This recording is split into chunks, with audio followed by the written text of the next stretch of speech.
FTN DataCast, the fantasy football podcast where data drives the discussion. Here are your hosts, Adam Pfeifer and Tyler Loechner. We are back, everybody. Welcome to the FTN DataCast, episode number 4 here. Bringing you the first time in this podcast where we've had 2 episodes in a week, and we have our first guest, and I am thrilled to bring on Josh Larky, who, if you're living under a rock in the fantasy community, is now with FTN, and I'm thrilled to work with him, thrilled to be able to talk to him for the first time. Tyler Loechner is here too. Hey Tyler, how's it going? But Josh is on. We're going to preview with the draft a week away, probably less than a week away while you're listening to this. We're going to go over the running backs and wide receivers in this draft class, just talk about some players that we like. Josh, what is going on? Thanks for stopping by. How is your start at FTN here been for the first couple weeks? And we are glad to have you. Adam, Tyler, it's good to be here. Thank you. It's been a good first few weeks. I mean, it's kind of I feel like there's no real quote unquote good time to just hop into a new company I feel like football is just so year round, but if there was ever a good time, it's probably right before the draft when I started. So these first few weeks have been great. I just kind of really love what I do, and I'm lucky that I can make this just a full-time job right now. So I've done a mix of NFL best ball content, NFL draft research. I am now providing content for the USFL since I just cannot get enough football DFS. I've done some behind the scenes work. We have some new modules coming out later this summer. A lot of really cool stats tools. Some work with the future updates for FTN data. I've done some TikTok and other Twitter content. And then the FTN Fantasy Football podcast, which is kind of like the brother or sister podcast to this one with Mr. Ray GQ. So yeah, got a lot going on. It's all very exciting times. We got the draft next week. Ready to talk some prospects. I like how you just casually gloss over the fact you won $10,000 on the first USFL slate. Yeah, I kind of enjoyed that just because there were a lot of people that put in a ton of hours into that. And I just kind of felt like I should use my NFL strategy. And then as long as I was using Jeff's projections roughly, and that as long as I was playing guys that played, that a lot of the correlation tactics would work in USFL, coded up a little optimizer. And it turns out that indeed players score in the USFL just like they do in the NFL. So I was kind of enjoyed that one, but I will probably not run quite that pure the rest of the season. It's going to be kind of set the bar at a point where, yes, I'll free roll the rest of the season, but probably not going to match what that was. So there's definitely the luck element of it as well. Yeah, I think as a result, you got roped into writing some USFL content. You proved your worth right away. Yeah, I had a piece drop today. We're recording Thursday, April 21st. So I had a piece drop earlier today. It's going to be the first in a series of weekly strategy pieces. This one, for everyone listening, is free to read. So listen to it, so read through that as quickly as possible before the slate begins. Just kind of breaking down my thoughts on each of these offenses and the optimal stacks that I'm going to be targeting myself this weekend. Yeah, ton of great stuff. Make sure you check everything that Josh is doing over at FTN Fantasy, FTN Daily, FTN Bets. I'm excited, man. I'm excited to work with you over the course of the season. I'm surprised that you're here with Tyler after the initial beef between you guys when the TikTok beef. When Tyler and I launched this podcast, we wanted to get a couple episodes in to get our feet wet, and then First guest we wanted to bring on was definitely you. And any San Francisco 49ers fans out there listening, you can blame the Deebo Samuel trade request on Larky and Tyler, because Josh wrote an article about a potential fade for best ball. Deebo Samuel may or may not have been in it. And then Tyler on this podcast just this past week said Deebo Samuel was a bust candidate of his. So there you have it. That's where I'm going with. I'm sticking by it. I believe it. He just felt like the most obvious bust candidate. I laid out a ton of detail in an article last week why, but made just a little fun tweet today. It was basically that in the second half of last year, Debo actually had over a dozen more carries than targets. It's really just not a recipe for success, what we saw last season for a lot of the season. I mean, the second half of last year, he had the third most targets on the team behind both Ayuk and Kittle. Maybe the early Debo Samuel drafters get bailed out because he gets traded. But I just think in general, it's kind of bad process to be drafting a guy that is not even obviously number one in the targets pecking order in the early second round. Yeah, basically same argument we had here. Yep.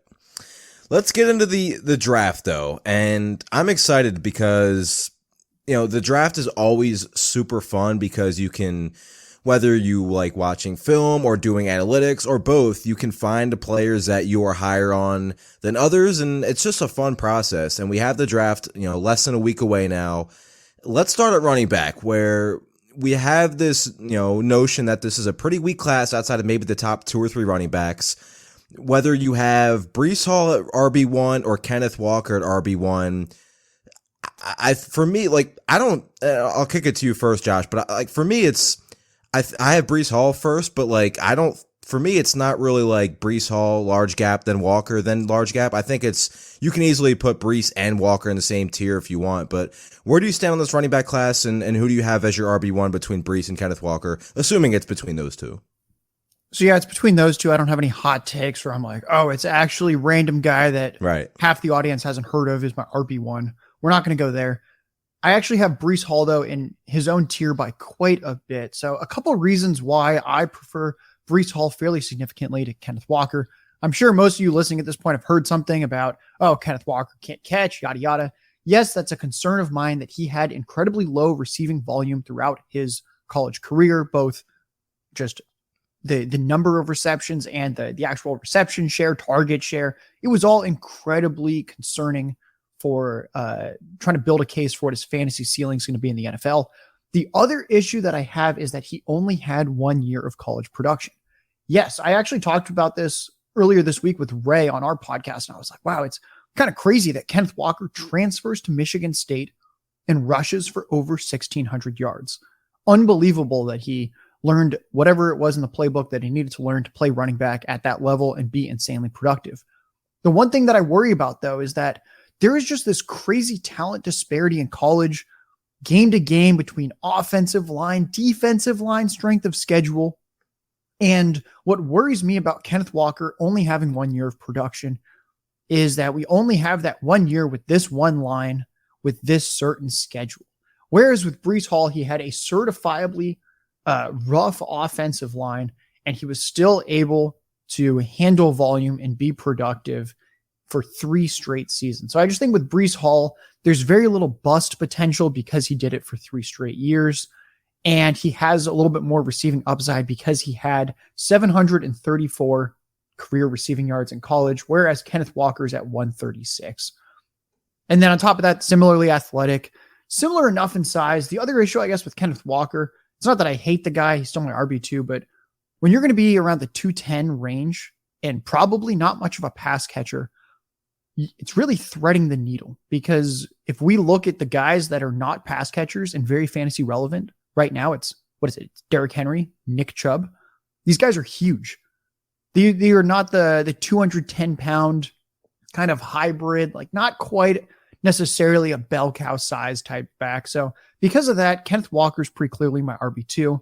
However, I still like him. I would still draft him in the mid to late first round in fantasy drafts. So it's not like I hate the guy, but I actually have a pretty steep teardrop after Hall personally. Yeah. And I totally get it. Like Breece Hall, last 2 years, he has the most touches among all running backs in college football, just been an absolute workhorse. And he was really natural as a pass catcher too, which we like to see. Tyler, what do you make of Kenneth Walker and Breece Hall, and then potential landing spots? I mean, the obvious one that's been picking up a lot of steam, there's been serious smoke, and this is that time of year where it's, smoke screen season, but Buffalo has been popping up, Devin Singletary, who, Josh, I haven't worked with you enough, but I've been a huge Singletary fan. I think he's massively underrated. I'm also a Bills fan, so take with that what you will. But that being said, he's a free agent after the season, and Singletary doesn't seem like the running back that you give an extension to, especially if you can get Breece Hall if the Bills want to do that. So, Tyler, what do you think about these running backs and potential landing spots here in about a week? They'll probably both be, maybe Breece Hall sneaks into the back end of the first round, but I would imagine both are second round picks. I actually do think Hall ends up going in the first round. Damn it! And I don't want Buffalo taking him. I actually do think the Bills are the most likely team to take him.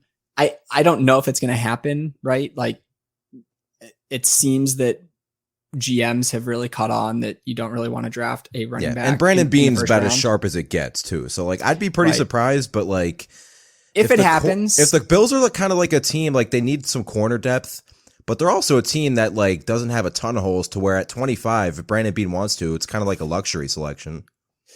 It is kind of like a luxury selection. You are right about that. And it's, Singletary probably showed enough at the end of last year that they don't necessarily feel like it's a need.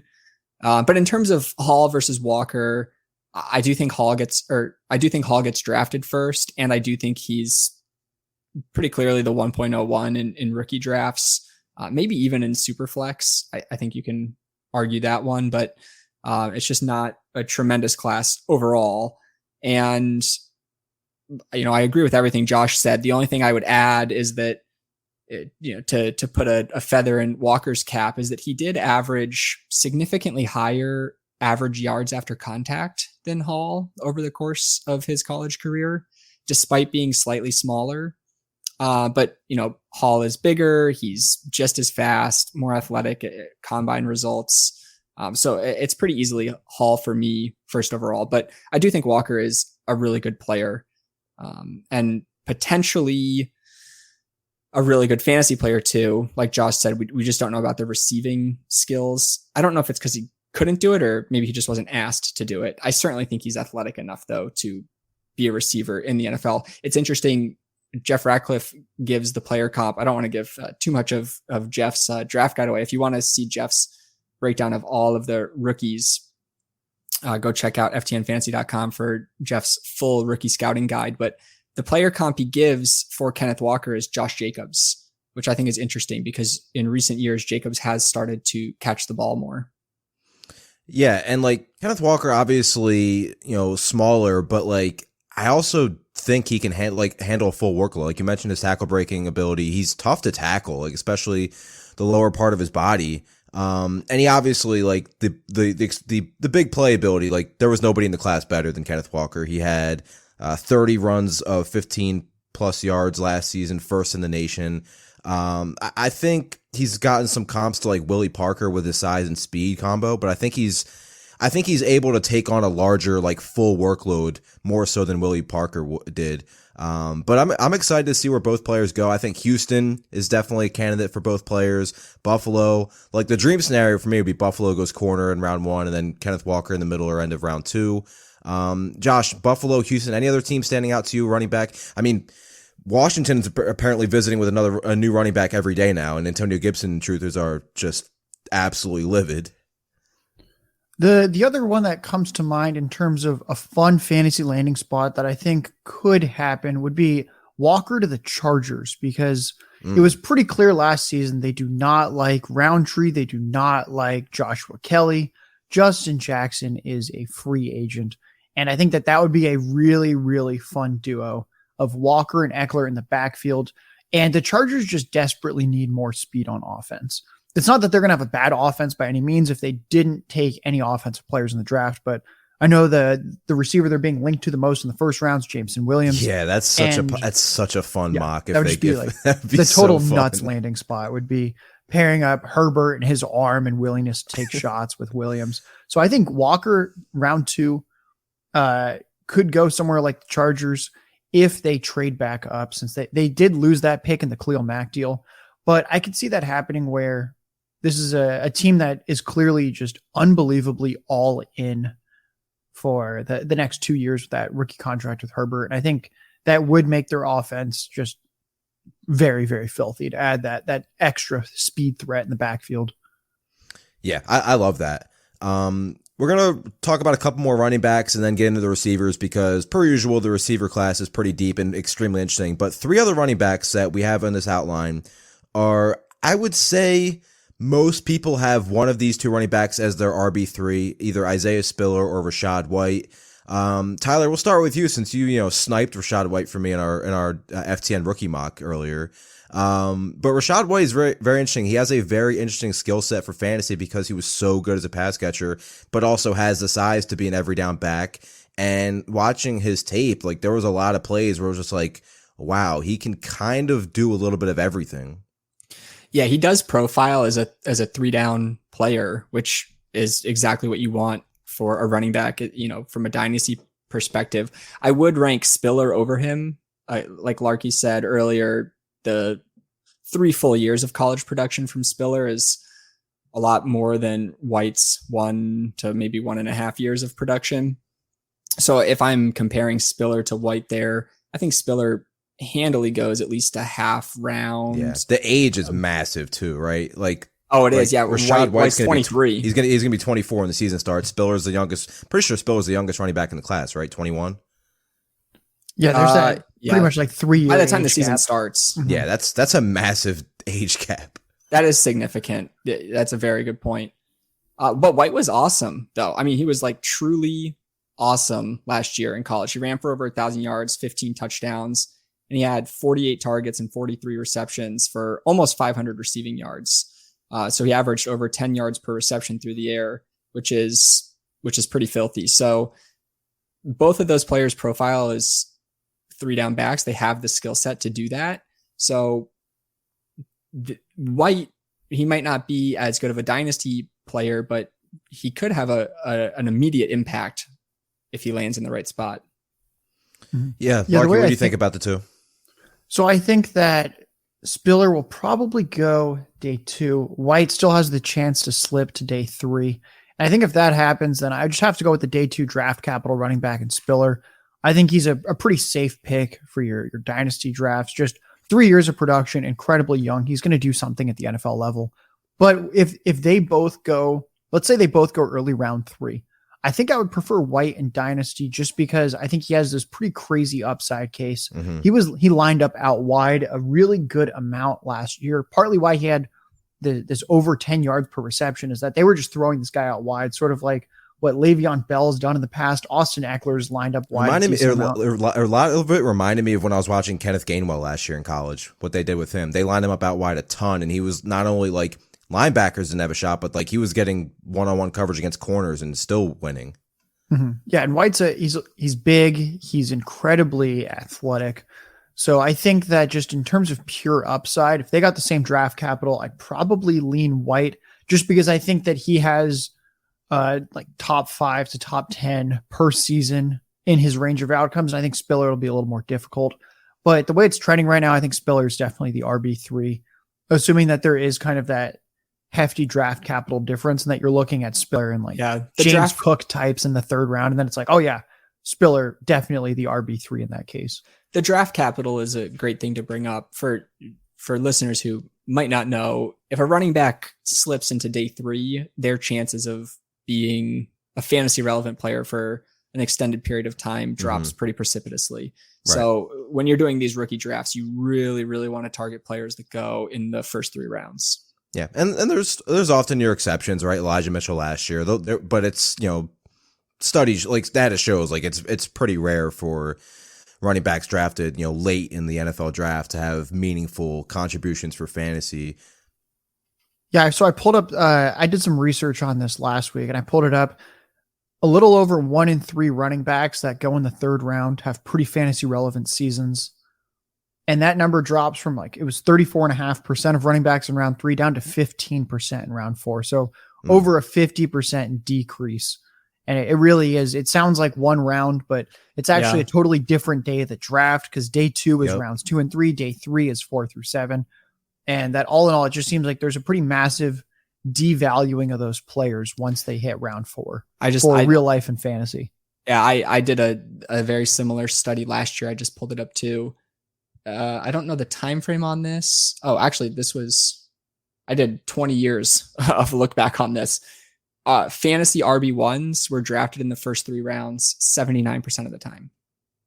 Yeah, so draft capital, extremely important. You can still, you can still be high on a player that goes after the first 3 rounds and still think they can contribute at an NFL level. But a lot of those running backs are going to be, situational running backs that get spot starts and can handle 15, 17 touches. But, those are some really good numbers there.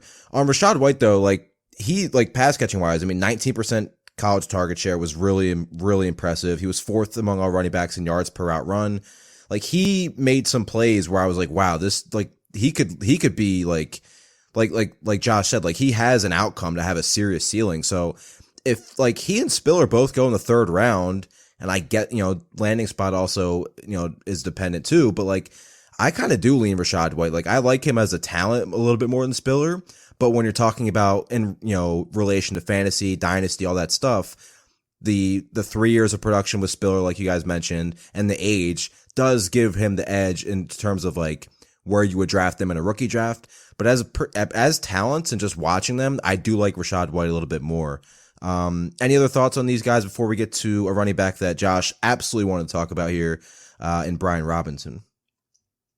No, we can kick it over to Josh for this one. All right, Josh, go for it. So I really like Brian Robinson. I feel like a lot of people, they don't like Brian Robinson, and I can't quite figure it out. I understand he was a 5-year player at Alabama. That's so gross until you realize that it really doesn't matter all that much for running backs. We were just talking about how Rachaad White's going to be 3 years older than Spiller, and it's not just incredibly obvious that Spiller is the go-to RB3 if they get similar draft capital. It's just not really like receiver in that way, and that generally outside of the ultra elite super backs like a Breece Hall, Kenneth Walker, these guys that are going really early in the draft, the age doesn't matter as much. You're just can I milk a couple years of production out of this guy? And Brian Robinson basically put together a phenomenal season this past year at Alabama. He had 271 rush attempts for over 1,300 yards, 14 touchdowns, 35 catches, almost 300 receiving yards. That is exactly what you want to see from a running back. He's nearly 230 pounds. He ran a 4.5. He pretty much checks every single box. And with him, I'm just rooting that he gets taken at the end of round 3. Even if he gets taken in round 4, I think there's still hope. We saw Ramondre Stevenson last year. I think that's kind of a good comp of a player that's a very good running back and carves out a role, because even though they were drafted a little later, it was just undeniable. And that, do I think Ramondre Stevenson has a crazy ceiling? No, but he clearly gained a lot of dynasty value this past year. And I think Brian Robinson is just a really safe bet for 150 to 200 touches as a rookie, assuming that he goes in round 3 or 4. And this is a profile I'm going to buy into. A big back that can catch passes and played at Alabama. So we know that he had some type of competition that he was facing. So I don't really see any holes in Robinson in terms of what a player in that range of your rookie draft is going to look like. He's another player that's a little bit older though, right? I think he'll be... Yeah, he's a 5-year player. I think he's 20. Yeah. He's 23 on draft day. So, but that's not a ginormous deal, but just certainly something to consider. Yeah, Brian Robinson, I think a landing spot, if he, Josh said he would love him to get selected in the end of the 3rd round. Atlanta's been a team linked to running backs for a little bit now. They have, Cordero back and whatever they're going to do with him. Mike Davis, he's obviously not the answer, but Brian Robinson last year, a lot of his rushing attempts were in zone schemes. He was, almost 200 attempts in a zone running scheme, was top 6 in the country. Atlanta runs a ton of zone. I remember this time last year, Debro and I were talking about, potentially Trey Sermon to Atlanta because it'd be a perfect fit. I think Atlanta could be interesting here. They can still kind of use Cordell Patterson in that hybrid role, and Brian Robinson can be their goal line back / kind of early down grinder. I think that's very interesting. Anything else? Any other one sleeper running back either of you have before we go on to wide receiver? I kind of like Pierce Strong. I just thought he had a really good combine, and he didn't catch a ton of passes, but he can catch passes. And he had 2 hyper productive years in college, especially 2021. So just a player. I know he goes a little bit later, but somebody I like to target later in rookie drafts. The one name I'll throw out for a guy that's going to go probably 4th, 5th round of the draft would be Tyler Beatty. I think if you're looking for the next Austin Eckler, Tyler Beatty could be that. And that's not me saying he's going to be the next Austin Eckler. No, you shouldn't be grabbing this guy early in your rookie draft. But Missouri running back, he's just a notch under 200 pounds. So similar size to Austin Eckler. He had 268 carries and 54 receptions this past year. So it's kind of like Eckler, where you look at Eckler's college stats and go, wow, this guy, yeah, he's undersized, but he can clearly handle the full workload. And Beatty ran in the 4.4s. So this is just a very athletic running back that kind of checks every single box outside of requisite size. So he's someone that I kind of like just because receptions get you a lot of points in half PPR and PPR. And I heard some draft analysts at the Athletic, and they basically said if a team doesn't get James Cook in the 3rd round, Tyler Beatty is going to be the player they target. And I kind of like the idea of that, where there's just not that many of this archetype of pass catching running back in the draft. So I think there's a good chance that a team is aggressive and does want to grab him early in round 4. Yeah. And do you think Tyler Beatty has a better chance of like maybe not becoming an every down back for an offense, but like handling that role in spot starts over James Cook? Because James Cook feels like he's going to be like a James White, right? Like you line him up against mismatches against linebackers, but I don't know if he's going to be, in situations where do you think he has a better chance of getting an every down role than James Cook? I think Cook probably has a slightly better chance just because I do think Cook probably goes on day 2. Right. Okay. If James Cook goes early round 4, though, for some reason, then yes, I'm actually going to give the edge to Beatty. I just think Beatty has a much better overall profile. I mean, James Cook never had more than, 113 carries was the most he ever had in a season. He had 230 carries in his 4 years. Remember, Beatty had 268 last year alone. So I think that Beatty kind of showed that he can be the guy, and that one thing that you kind of want when you're in your rookie draft, grabbing running back 2nd, 3rd, 4th round, is you want to have a ton of them on your dynasty roster for those spot starts. And I feel like Beatty is the kind of player that can give you 20 fantasy points in a spot start, and that he doesn't need to leave the field at any point. I like it. All right, let's go to wide receiver. Just always my favorite position to talk about, mainly because it just tends to be the deepest position among the skill players. Last year, obviously loaded class. This year, I don't know if it's as loaded, especially at the high end, but it's really good. Josh, I think it's interesting because you have Jameson Williams in this class who, if he didn't have the ACL, a lot of people think he'd be the clear wide receiver 1. But because of it, and he's still going to go in the 1st round, but because of it, I think most people have some combination of Garrett Wilson, Treylon Burks, or Drake London. Who's your wide receiver 1? And let's go into this wide receiver class because there are a lot of interesting players. So in prior years, I've been pretty clear about here's my wide receiver 1, 2, 3, etc. pre-draft. As I've thought about it more, I'm not ready to actually determine who my top receivers are, just because I think there's, like, last year we had Jamar Chase, the perfect prospect. You couldn't pick any holes with him. I think that every single prospect in this class has some type of major red flag for their upside, whether it's Drake London and his speed, Garrett Wilson and Chris Olave and their size, Treylon Burks, is he a gadget player? There's just Jameson Williams in the ACL tear, and he's also a small guy. There's big flaws with each of them. They also have really strong upside cases. And I kind of just want to see where they land, a combination of the draft capital and the landing spot. Because, I mean, if any of these receivers end up going to Green Bay, it's going to be, or the Chiefs, it's really hard not to make them the wide receiver 1 in the class where you go, hey, they're going to be in an offense with very competent quarterback play, especially if they go to like the Bills or the Chiefs, where you go, hey, they're going to be throwing the ball nearly 700 times a season for the next X number of seasons. These guys are on long-term deals with Mahomes and Allen. So I'm kind of holding off on that. I did have a dynasty rookie draft that happened just before this. It was last week, and I really just didn't know what to do. I went with Garrett Wilson and Treylon Burks. I had the 104 and 105. It was a dynasty startup, and then we did the rookie draft after the startup. So I just went Burks and Wilson at the 4 and 5. And then I came back and took Olave at the 108. And I think that there's probably the tier of the big 3 where it's London, Wilson, and Burks. Then there's Williams, who I think is just the wild card based on draft capital and the ACL tear. And then I think Olave is probably the close fifth, but I don't think I have any strong takes in terms of who has the most upside or who I think is for sure the clear cut. So I just kind of have those three tiers where it's tier one, the Burks, Wilson, and London. The tier 1.5 floater where he could end up vaulting ahead of them. I'm not quite sure. Jameson Williams. And then there's Olave where I think even regardless of landing spot, he's probably not quite going to be the wide receiver one. Mm-hmm. Do you guys have stronger takes on that? I feel like that's kind of the boring answer. Yeah, no, I mean, there's really no, there's no Jamar Chase in this class. Right. There's not like some CeeDee Lamb or I don't know. Like it's just a little bit tough for me to go, oh, this is clearly the guy that I'm staking all my chips on.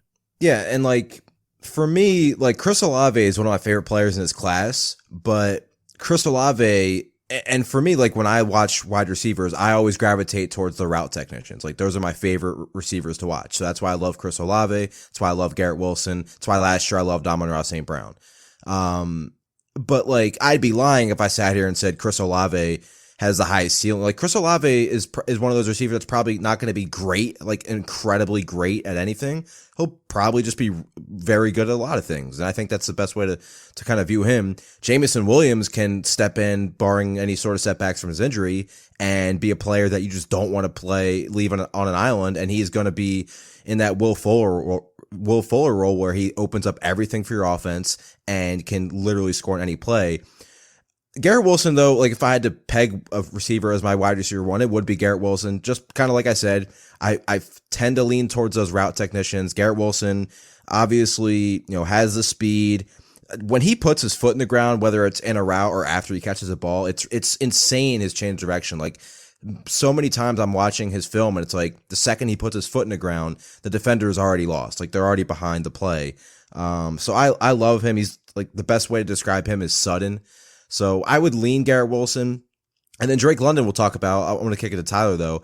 Drake London obviously has the easy comp. Everybody's comping him to Mike Evans. I get it.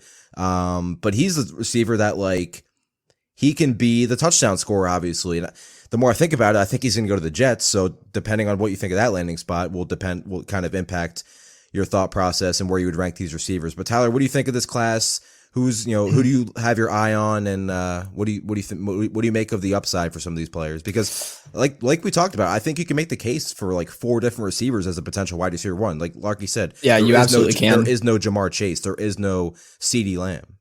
You absolutely can, and I think that kind of makes it fun because it lets you come to your own conclusions about who you think is number 1, 2, 3, 4, 5. I think we're all on the same page with who the top 5 players are in some order.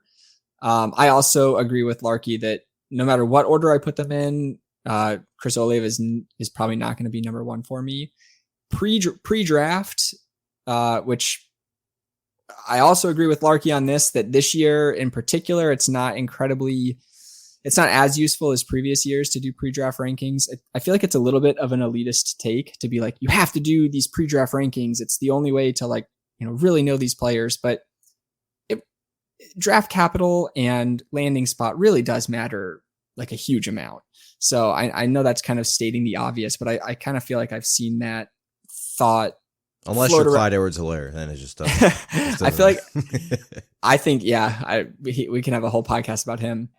Right now though, my wide receiver one would probably be Drake London. You mentioned, Adam, the easy comp is Mike Evans. And in my mind, I'm just how can you have everyone have the comp be Mike Evans and not have him be the number 1 player? He's big, he's young, he produced, he is, he checks all of those boxes. And in a class where you can mix and match, or you can kind of shuffle these players around and not really come up with a very clear order, I'll just take the player that checks those boxes. So I've got a comp for London. I understand Evans. I think Evans is he's a lot bigger, and I don't quite think Evans that is huge. London's style is a little bit more creating after the catch as well, because Evans gives you nothing after the catch, but almost all of his routes, they're vertical, they're downfield. London wasn't fully used that way. I was thinking that he's kind of like Michael Pittman, but maybe a little more upside, where Pittman's actually surprisingly good after the catch, and Pittman's not quite as big as Evans. I feel like Pittman a little bit more athletic and a little faster potentially than London, but London just a little bit naturally better at the game and a little more dangerous and instinctual after the catch. And I mean, Pittman just gave you like pretty much 1,100 yards in year 2, doing just fine for people in dynasty, redraft, whatever. So yeah, with Wentz too. So I kind of think Pittman for me was the guy where I'm not a big tape person, but watching a little bit of London and then looking at the stats, Pittman seemed like the closest one, and then I think Evans probably my second closest. That's not a bad comp. Yeah, go ahead, Tyler. Sorry, I was going to say you are right that the Evans comp is not as perfect as I think people want it to be. The Pittman one is very interesting too, because people don't remember Michael Pittman. His rookie season was like really good in terms of yards after the catch. It was almost 7.5 yards after the catch per reception, which is like really good. That's a really high number. Last year it went down to like 4, but that's because Carson Wentz was throwing him interception-worthy passes 30 yards down the field and drawing pass interference penalties like that. Philip Rivers in his rookie year, and he was getting a lot more kind of shallow crossers, mesh routes, and that's kind of what Drake London did a lot. He can obviously do the vertical stuff. He played 8 games last year, right? He only played 8 games. He had the broken ankle. He still led the nation with 19 contested catches. So like, he's obviously got that in his repertoire pretty easily. But like you guys mentioned, like he doesn't have the top end speed like a Jameson Williams or Chris Olave or Christian Watson or some of these receivers, but he's still really good after the catch. He's tough to bring down. And that's where I agree with Josh that he does differ from Mike Evans.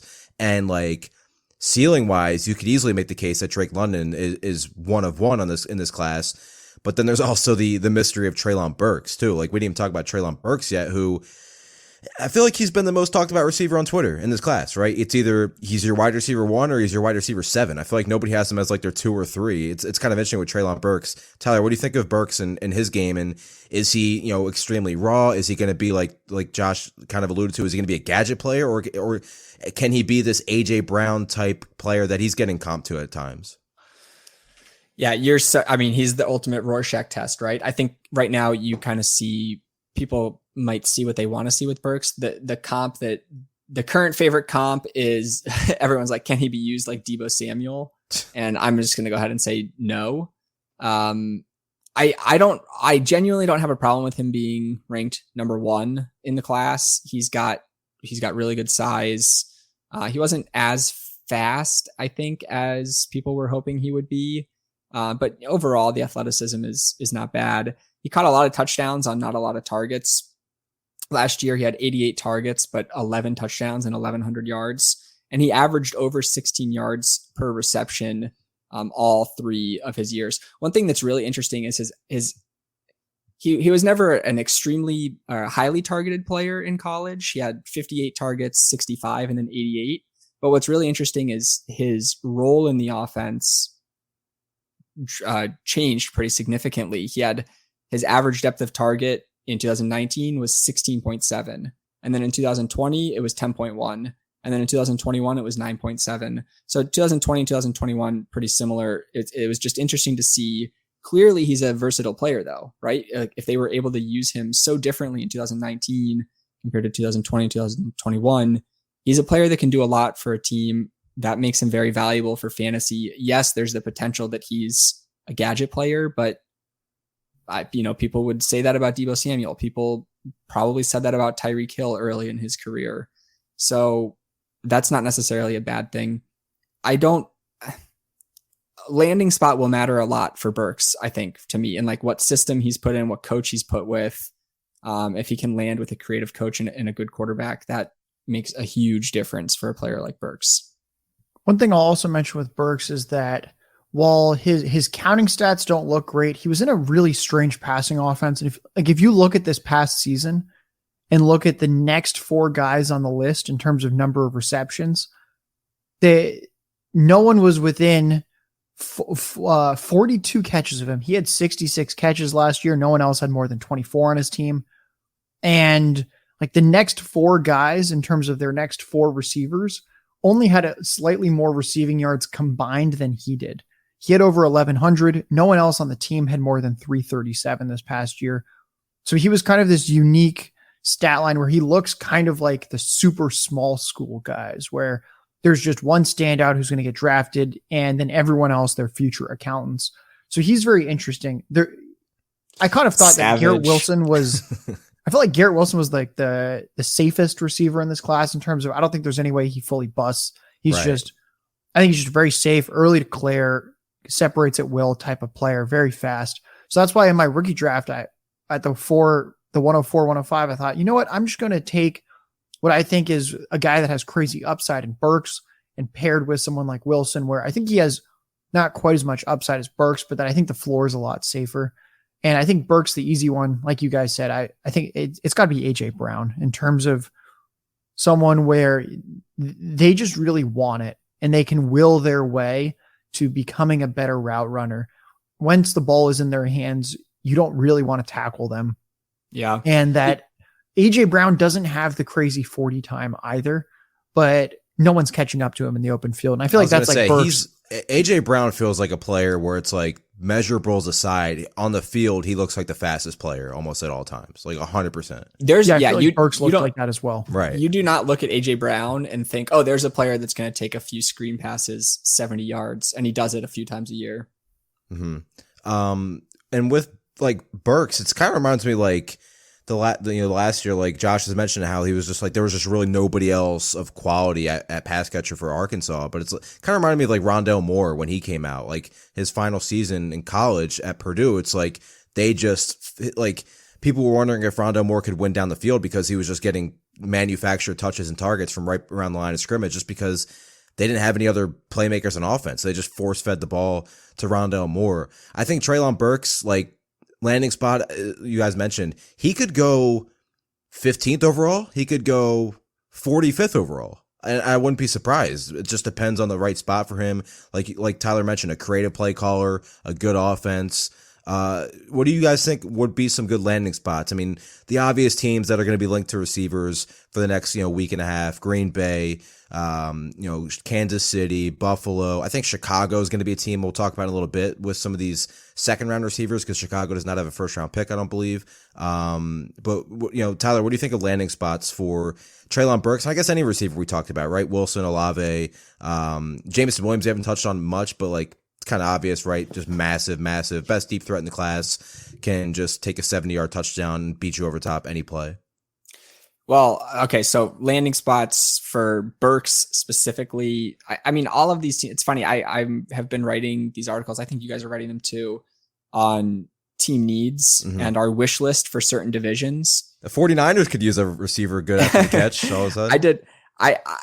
All 8 of the teams that I wrote up the last 2 days all needed wide receivers. I feel like it's a good year for there to be a lot of wide receivers to draft. And actually, I'm ignoring your question for a second. I will say, I do think that we see a few more wide receivers drafted in the first round this year. This is just my galaxy brain going here, because of how crazy the wide receiver contract situation has gotten, where it's gotten to the point where like AJ Brown is apparently upset and Deebo Samuel wants to be traded. And like Christian Kirk is getting almost $20 million a year. The market now, I think, makes first round wide receivers a lot more interesting to teams, so that they can get that 5th year option and maybe delay these mega contracts if these players end up being really good, which obviously they want them to be. So I think that's just something to keep in mind. When the first round rolls around, we might see a few more wide receivers come off the board, just so teams might try to take advantage of that 5th year option. I don't know. What do you guys think about that? Do you think I'm I think you're spot on.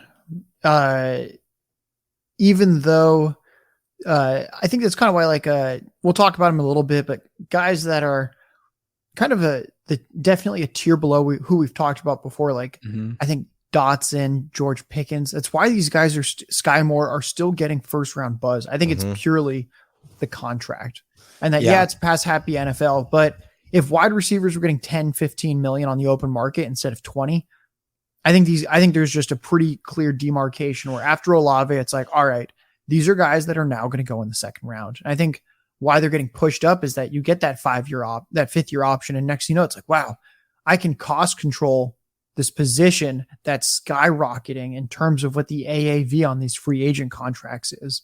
And the wide receivers, they're coming out more prepared out of college than they used to be. I mean, like I feel like I was like, oh, Olave doesn't have necessarily some of the upside that the other guys do, but he feels plug and play. Chris Olave is, from day one, I think he's going to be a fully formed NFL wide receiver and a very good. I'm waiting for Chris Olave to go to Green Bay, and I'm just going to be like, all right, I'm all in, because I love the player. I agree. He's 100% ready to play. He can do a little bit of everything. Like, he's not going to, like, I'd be surprised if, I wouldn't be surprised if 5 years from now, Chris Olave is the most productive receiver of this class, but not exactly like the most talented still, just because he can fit right in offense. I think his best fit is to slide in as a number 2 receiver somewhere and just play alongside a number 1 and just smash. Where that might be kind of depends. Like, there's some teams too that like aren't exactly as high up, among teams like Green Bay and Kansas City, of teams that need a receiver that could still go receiver, and it wouldn't shock teams, right? Like, the Saints are up there. I think Baltimore could still go receiver. I mean, Tennessee, who knows, could take a receiver. I mean, Robert Woods has come from torn ACL. He's 30 years old. A.J. Brown, who knows with the contract situation. Arizona's another team, right? They have Rondale Moore, and then they have 30-plus-year-old DeAndre Hopkins, 30-plus-year-old AJ Green, who they just brought back. It's another team where you, like, Chris Olave next to DeAndre Hopkins, that would be fun to me. And then you have Rondale in the slot. So there's a lot of ways to go. Go ahead, Tyler. What do you? I was going to say, you're mentioning all the teams. One team that this is probably wishful thinking, but oh my gosh, I would love it if the Chargers drafted Jameson Williams. Yeah, I mean, that like Josh mentioned, that is the chef's kiss, right? Like, that is. Like, because the offense alone is already explosive, but like you mentioned, Josh, like, they need speed. Like, Keenan Allen, route technician, not a speed guy. Mike Williams, not exactly a speed guy. And then what do you have? Gerald Everett and then Eckler, obviously. Like, Jameson Williams with that offense opening up the middle for Keenan Allen, and then Mike Williams, they would be. We could also. That would just be so much fun. That's my reaction. He's the clear wide receiver 1, I think, in this class. Yes. I don't think there's another landing spot that fits more perfectly than that, just because you have that certainty with Herbert. Chiefs would be close, but I can't get over that fit with the Chargers. But just how well the receivers would mesh together, plus the fact that JMO is insanely talented, and you have this, one of the 3 strongest arms in the NFL. Can you just agree with me, because I'm sad that Tyreek is leaving? Yeah, I'm thinking about it more. I think if you went to the Chiefs, I think probably clear wide receiver 1. I'll give one more fit that I think is fun for Treylon Burks. I really like him on the Bills, because the Bills have Stephon Diggs. Gets open at will, not that much after the catch. Gabriel Davis, more of a big play contested catch guy. Jameson Crowder is an incredible slot receiver for getting open within a few yards of the line of scrimmage and then going down. They don't really have that after the catch monster. And I feel like Burks needs some good pieces around him to succeed early on, because he's definitely the rawest of the big 5 receivers. And I think that would just be a fun fit. Yep. Josh Allen is so mobile. He's got this bazooka for an arm. And I think that he just opens up an offense in a way that would really benefit a more raw athletic talent like a Burks. So I think that's a fit where I could see Burks becoming the clear-cut wide receiver 1 in the class. I think Burks to Buffalo is the dream Buffalo pick in the first round. It's not mine. Mainly because I want a corner. I want Andrew Booth if he falls there. But that's sorry for being I think a Buffalo they're fan over there. Real football, I think they're going to go corner, because I don't even know how to pronounce his name. Ciron Neal. Yeah, Syrian Neal. He's a special teams. He's a special team stud, but he should not be playing corner for us. He's currently the highest guy in the depth chart. I know PFF graded him in the 40s last year. They still have Taron Johnson. Taron Johnson's a good slot corner, and they're going to have Dane Jackson play more until Trey White's back. But yeah, I mean, Dane Jackson, they need a corner. And disagree. Just give Josh Allen all of the wide receivers, man. It doesn't even matter. They're going to go receiver. But no, the Burks fit is perfect too, because as a Bills fan, Josh, like I watched it every single week last year. It was like, okay, Diggs, elite receiver, not much after the catch. Cole Beasley, nothing after the catch. It's a reason why Cole Beasley was losing his snaps down the stretch, because McKenzie was giving them at least something after the catch and in terms of explosive plays. And then Gabriel Davis obviously gave them way more. So yeah, Treylon Burks, and okay, say he's raw and say he needs work.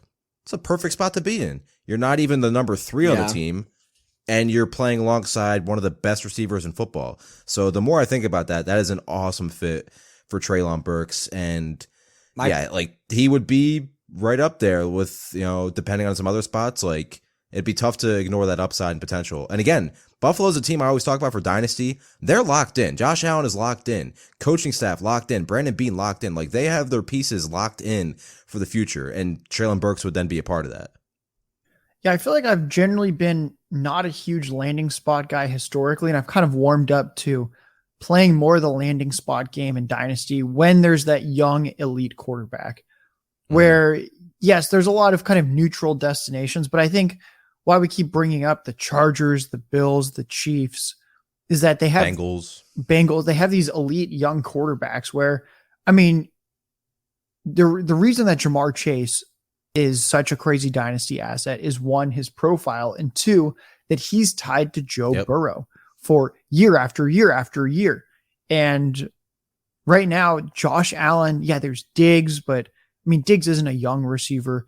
Mahomes is looking for whoever this next Tyreek Hill, whatever his next wide receiver one is. Josh Allen, we'll see who it is after Diggs.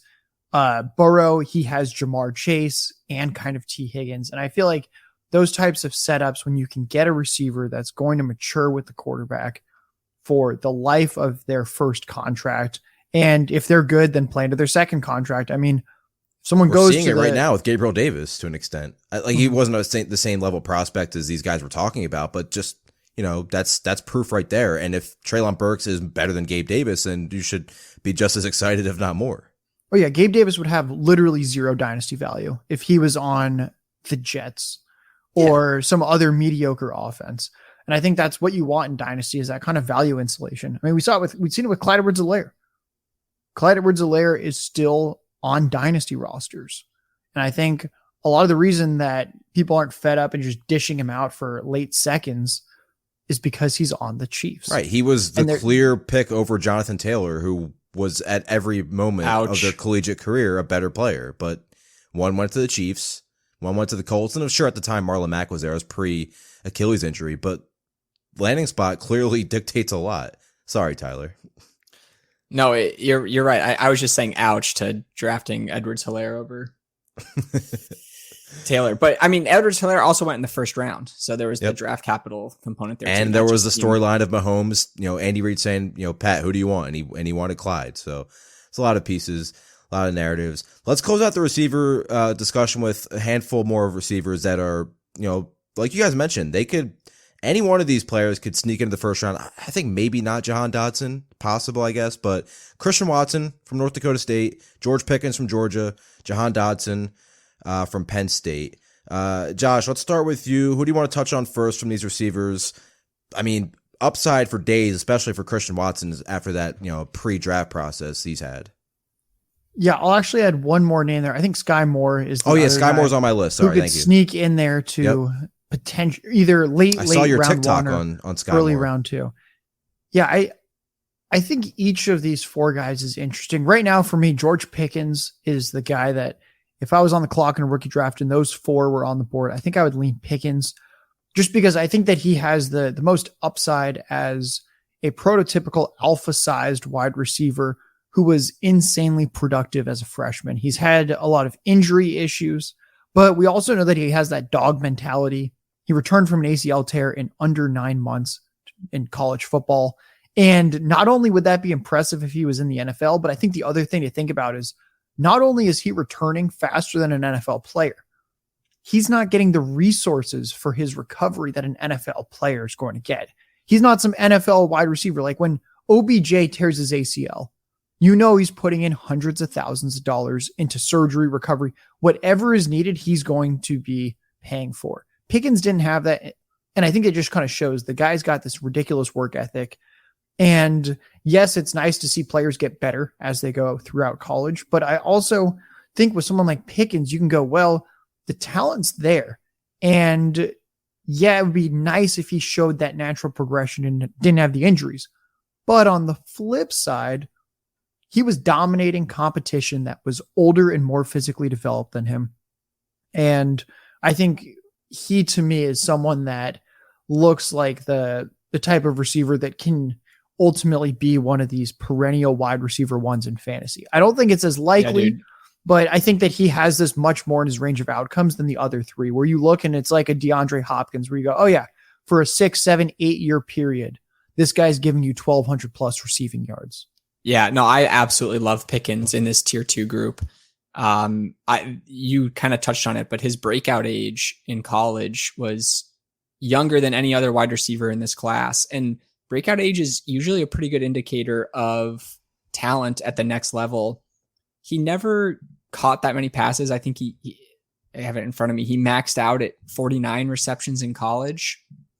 So there was never like a completely dominant season from him, but he did break out as a freshman in 2019. Josh, you mentioned his quick return from the ACL. He's got good height. He's 6'3". He will probably bulk up. I think he's under 200 pounds right now. I would expect to see an NFL team bulk him up a bit. It'll be interesting to see what kind of, role a team envisions for him. I do agree that he's a wide receiver one as a profile. I don't know if he gets there immediately though. Just because there wasn't a ton of college production. And I do think he might be a little bit undersized for a kind of a prototypical wide receiver one role, undersized on the weight front. But yeah, I love Pickens, and he's fast too. I mean, he ran a 4.4 after returning from the ACL. I have to imagine he's actually even faster than that when he's fully healthy. Yeah, the age 19 breakout season you guys kind of mentioned, 12 games, about 50 catches, 727 yards, and 8 touchdowns. That's always great to see. But this is the player that I would like to see on Chicago for multiple reasons. Like, he's probably a late first at best, but he could be a second rounder. And Chicago, for me, as a team, desperately needs to help Justin Fields. Like, I love Darnell Mooney, but they need some size and some more just playmakers on offense. So, like, any of these receivers, if they don't get drafted in the first round, I think Chicago needs to be looking at them. Like, Chicago's a team that they all of a sudden have a lot of holes, but if you have your franchise quarterback, you need to just do what all these teams have done, what Buffalo's done, what the Chargers have done, what the Bengals have done. Just surround them with talent and find out if that quarterback is the answer or not. And I think Pickens, I think Skye Moore, different player. We'll talk about him next. But like, Chicago needs to be a team in the second round actively looking for receivers. Yeah, absolutely. They do. And Adam, we talked about him a couple podcasts ago, but I know we both really like Justin Fields as a breakout player. And if you get him an early round wide receiver or even 2, that would go a long way towards making that happen. Yeah, I agree. I think, Adam, what you said before is really profound, that in this rebuild, yes, there's a lot of holes, but you also want to know if you found your franchise quarterback. Mm-hmm. And what would really suck is they don't surround him with talent. And Justin Fields struggles again with his efficiency. And then next thing you know, you're on year 3. You've already exhausted most of the rookie contract, and you still don't even fully know if this is the guy. The Giants are getting dangerously close to that status right now with Daniel Jones. Yeah, it's horrible. Daniel Jones at this point, I think it's over for him. I agree, it's but year 4. But at the same time, I don't think it would shock any of us if Daniel Jones takes a leap forward this year, and it's like, you know what? That's their franchise quarterback. Not only, sorry, I know we're not, I'm interrupting here about Daniel Jones. You bring him up, I'm going to go on a little rant. I completely agree that he's done. And Adam, I don't know if you were implying that they haven't given him talent, but the Giants are stacked at skill position. Oh no, I'm saying like we still don't even know if because he's missed time and everything. Oh, too. Sorry. Yeah, I'm sorry. We do know. He's terrible. I mean, last offseason alone, they give him Tony and Galladay, but they've also missed so many games. Last season, like they were playing so many receivers, but yeah, like Justin Fields, I'm excited about him. I loved him as a prospect, and like, not to mention the play calling was obviously terrible. It was super archaic last season. You have Mooney, who I think is a legitimate player. I think Darnell Mooney is a top 30 receiver in this league, but they need more. You can't rely on Equanimeous St. Brown and everybody else they have. So I think Pickens would be a nice fit there. What do we think of? Let's have Larky talk about Skye Moore, because I know we like Skye Moore. He had a TikTok. Make sure you follow him on TikTok, doing great stuff over there. Short form video. Make sure you're following and checking out all of his content there. But Skye Moore, a player that kind of has a little bit of Golden Tate like qualities in my opinion, but he's another player I think is just pro ready to contribute right away. So I'll tell you what I love about Skye Moore. So Skye Moore, his scholarship to Western Michigan, which fun fact is where second round pick last year, Dwayne Eskridge went. Western Michigan gave him a quote athlete scholarship. They didn't even fully give him a position. They just knew that they wanted this guy in their football program. And they assumed he would play some combination of cornerback and potentially even some reps at quarterback. Just ridiculous. And then he goes there and as a true freshman has over 800 receiving yards as a wide receiver. And I think this just kind of shows that the guy is an absolute freak athlete and natural talent. And that's what I love to see is, there was all the talk about like Chase Claypool. The guy's such a freak athlete. He was playing hockey. He came to football late. And that's why it took him a while in college to be productive. You don't even have to do that type of gymnastics with Skye Moore. From day one, he was an elite college wide receiver. He was the best receiver on his team. Dwayne Eskridge that year was averaging like 20 receiving yards a game, and Moore was averaging like 60 or 70. So it's crazy that senior year Eskridge, who gets drafted round 2 the year after, Skye Moore as a true freshman is just blowing him out of the water, getting full-time reps at receiver. And we saw him just be insanely productive every single year. Even in the COVID year, you might say, oh, he only had 388 receiving yards in year 2. It's because he played 5 games. Pretty much per season, the receiving yards just kept ticking up and up per game. He had over 100 receiving yards a game as a junior. And I think that that's kind of all that I need to see where it's like, all right, yeah, Western Michigan, not the best level of competition.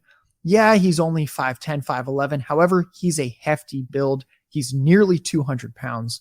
And I think there's very few question marks that Skye Moore is going to be a very strong NFL contributor. I think with him, it's more just what does he look like in fantasy? I think that there's quite a bit of range of outcomes for him in fantasy, but I think at the very least, the guy's going to be giving you 700 plus receiving yards year after year. It's more just, will he be able to take that next step and be someone that you're actually excited to put in your wide receiver 2 slot?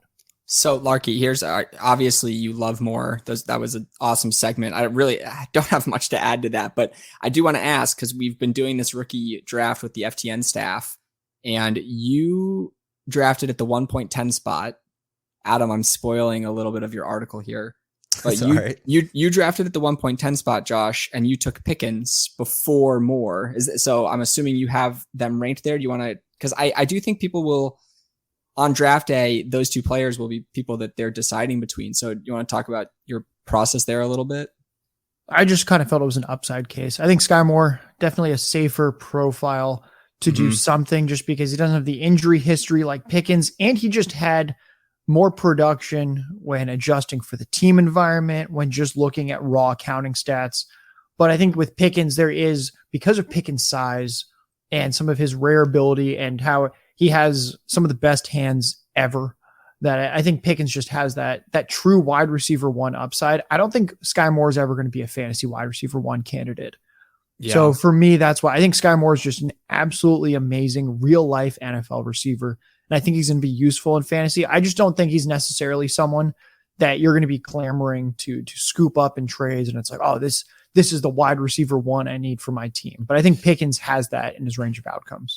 Yeah, I mean, he profiles as a pretty prototypical slot receiver, but I think I said this, Adam, last week, that there's a chance that Cooper Kupp's incredible season from the slot maybe changes the way people look at potential slot receivers upside. I don't disagree with you, Josh, though, overall on Moore's take, but I think that there's a chance that slot receivers unlock that higher ceiling if teams really start to look at what Kupp did last year and how the Rams used him and try to emulate that from the slot.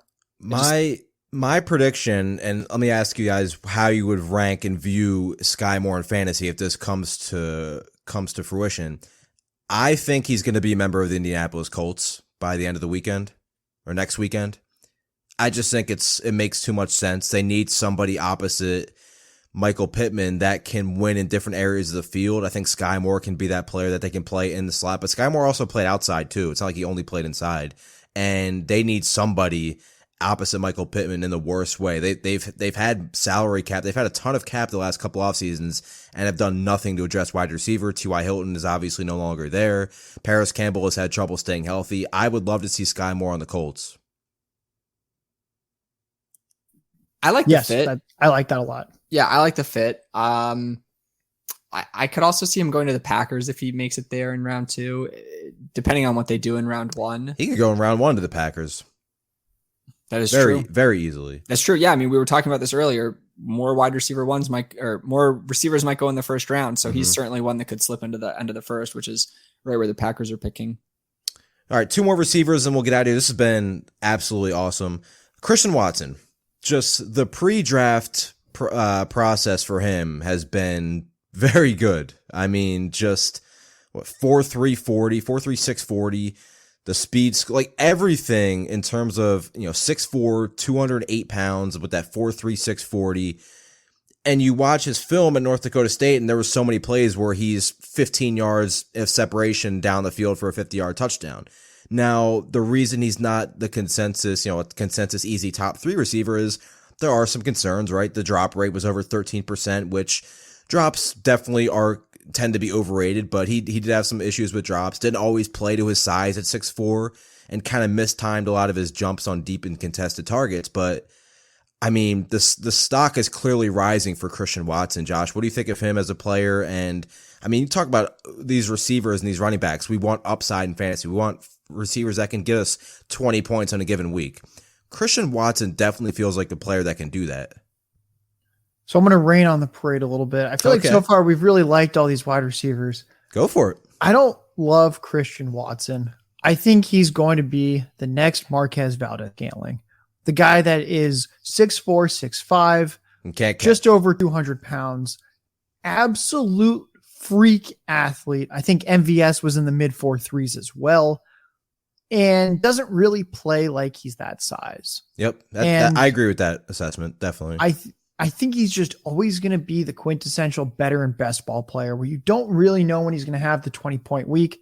He'll have 2 to 5 of them per season. But outside of that, I think it's going to be very inconsistent and frustrating production just because I don't think he dominated as much as I'd want for the environment he was in. He had a lot of drops issues.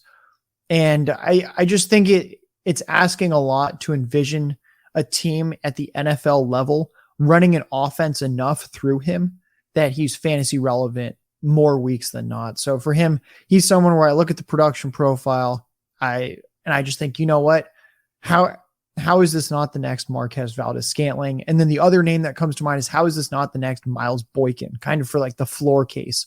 Boykin, unbelievable freak athlete as well, and just wasn't super productive in college. And I think that there's just a very, very low floor. And I don't think the ceiling is quite what someone like a Chase Claypool is for that body type. I think Chase Claypool was I think he was a better prospect in some ways, actually, than Watson. So for me, I just don't understand how he's getting the round 1 buzz. He feels a lot more like a round 2, round 3 receiver to me, where you're buying into the traits, knowing that there's just a lot of work that has to be done. Tyler, what do you think about Watson? Yeah, I mean, Josh did not just rain on the Watson parade. He also threw it in the trash can right there. So a little bit hard to follow that. I will say I don't disagree with any of that. His production at North Dakota State for a player who's clearly as athletic as him was not just off the charts, which I think you would want to see. I think that a lot of the buzz might be coming from the fact that he's a popular mock to the Chiefs at the end of the first round. The Chiefs do have back-to-back picks at the end of the first round.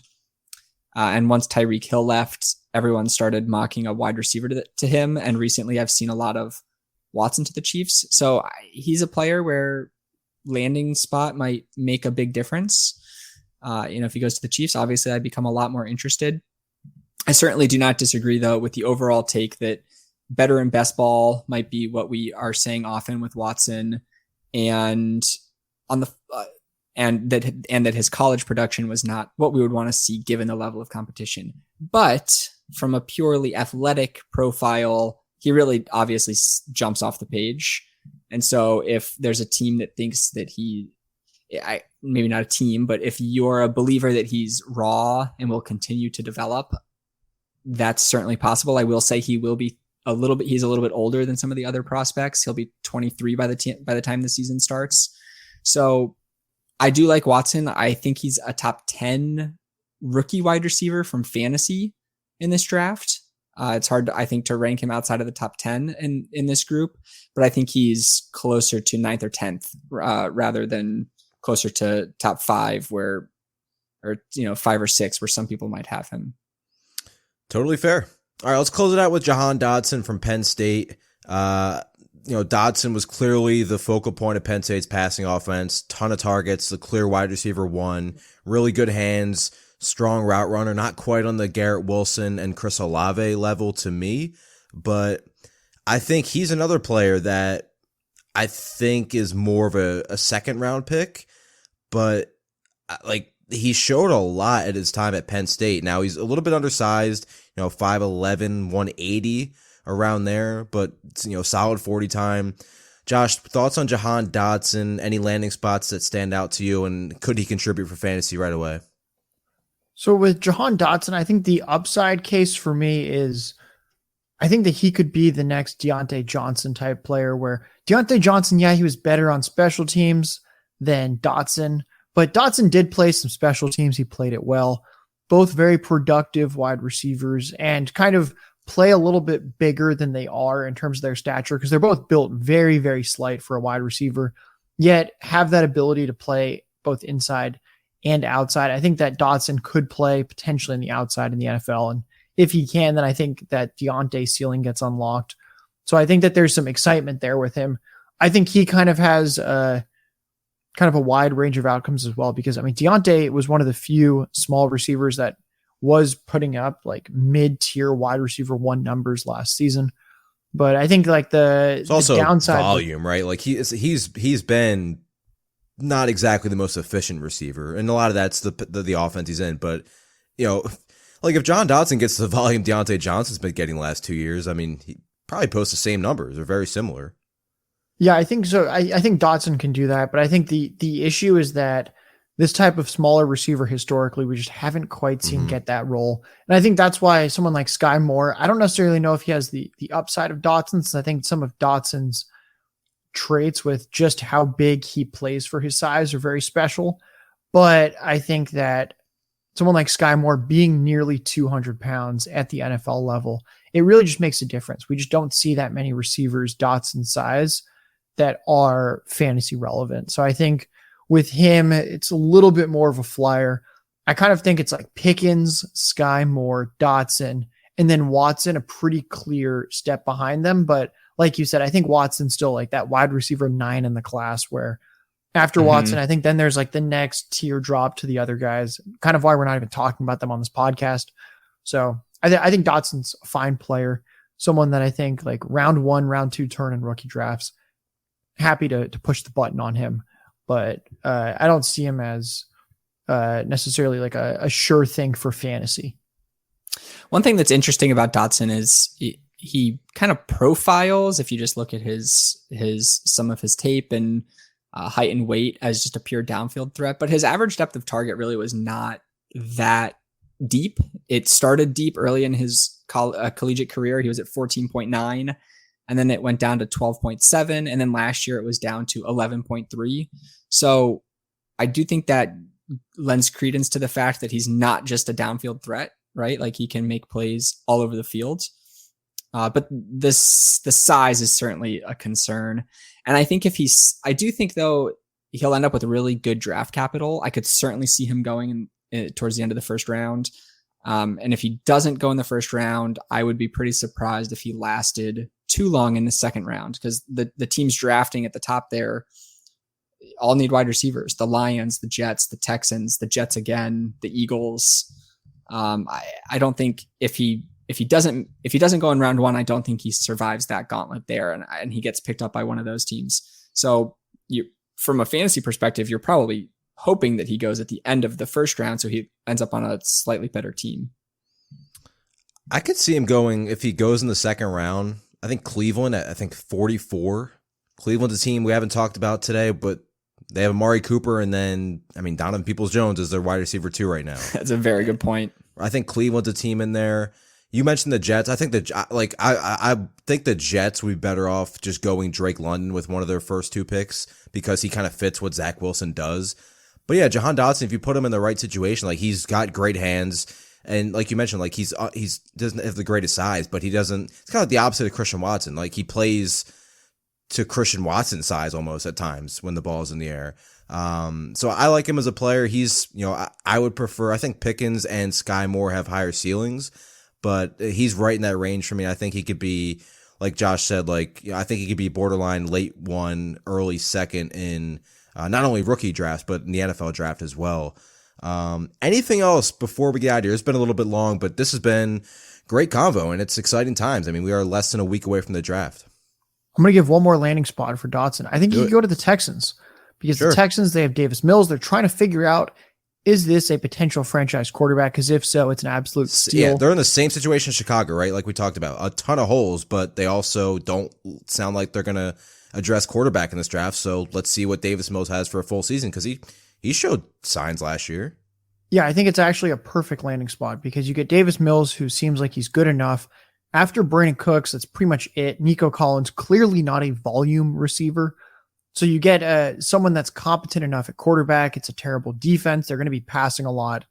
And let's just say that Davis Mills isn't the guy. Great. Your team is terrible. Yep. And now you take an elite quarterback prospect next year who just walks right into Brandon Cooks and someone like a Dotson, where it's like, wow. And a third year Brevin Jordan, maybe. Yeah, Brevin Jordan's very athletic. Next thing, you've set up your new rookie quarterback for success, where there's real pieces there. Mm-hmm. So I think that that's actually a sneaky good landing spot, where I think they'll be fine year 1.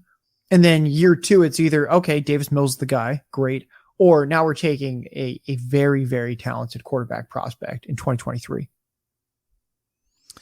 I love that. Tyler, any other thoughts before we get out of here? I was gonna talk about my sleeper receiver, but we'll be here for an hour and a half.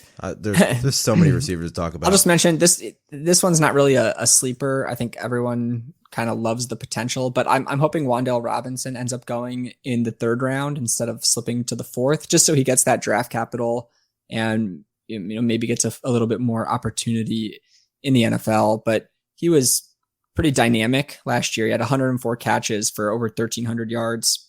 And we also then saw him as kind of a wide back his first 2 years in college as well. So does that translate to the NFL? I'm not sure, but he's definitely a player that I want to succeed in the NFL. All right. Ton of great discussion here about the NFL draft, running backs and wide receivers.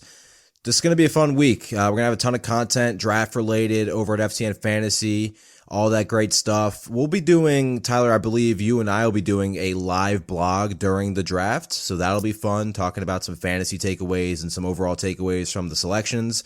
So that'll be fun. And then, Josh, what do you have planned for the upcoming week and, the draft and everything now that you are first NFL draft with FTN? Yeah, it's very exciting. I'm going to be doing a mix of some on-camera stuff during the draft, as well as doing some live tweets during the draft with just some rough projections as players go to teams early on. I've set up some spreadsheets. That way we can get at least a little taste for everyone out there as to what year 1 can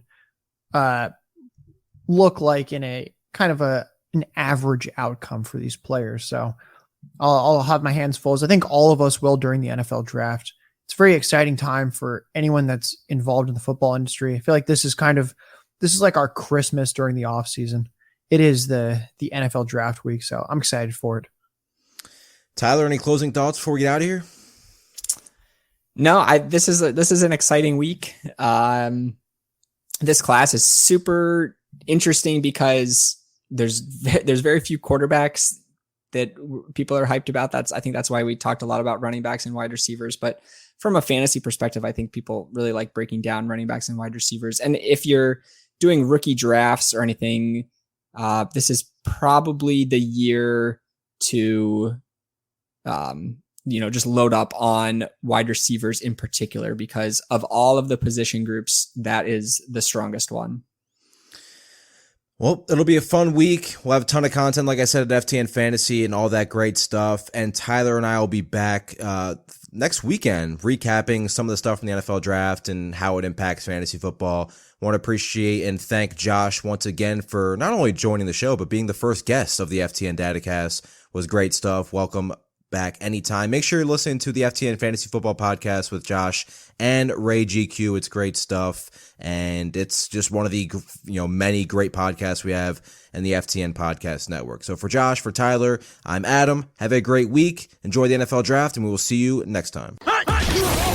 Thanks for listening to the FTN Datacast. Be sure to rate, review, and subscribe, and follow the hosts on Twitter at Pfeifer24 and at Loechner NFL.